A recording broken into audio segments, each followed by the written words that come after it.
Murari recording studio Motihari.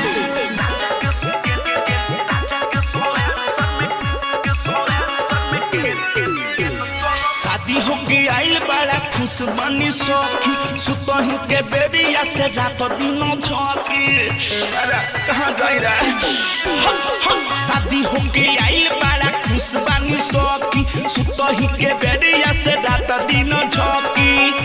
मोरहन जवानी पढ़ानी कैले बा मोर सोइया के मोर राजा के मोर पिया के सोलेंसर में कैंसर धइले बा राजा के सोलेंसर में कैंसर धइले बा पिया के सोलेंसर में कैंसर धइले बा।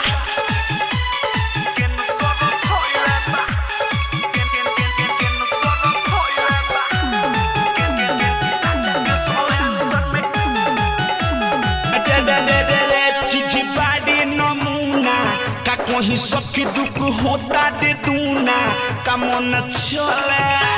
अरे कहाँ जाए रे चिझी बाड़ी नमूना का कोई सखी दुख होता दे दूना का मन चले।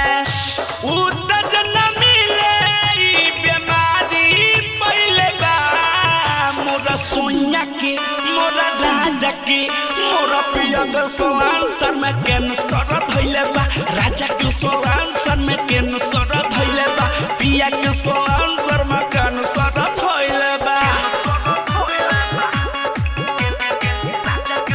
कहाँ गई रे खाली देखो ही बर्बादी और बिलायो सपना ही कुछ करता दी ओ जबी आदि।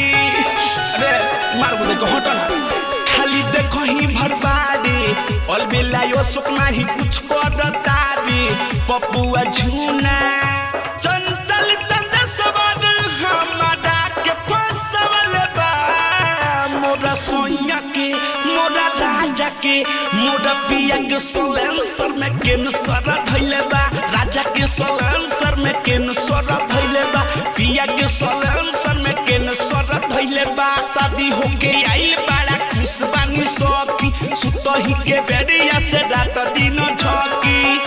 मोरहन जवानी पढ़ानी कैले बा मोर सोनिया के मोर राजा के मोर पिया के सोलेंसर में कैंसर धइले बा राजा के सोलेंसर में कैंसर धइले बा पिया के सोलेंसर में कैंसर धइले बा।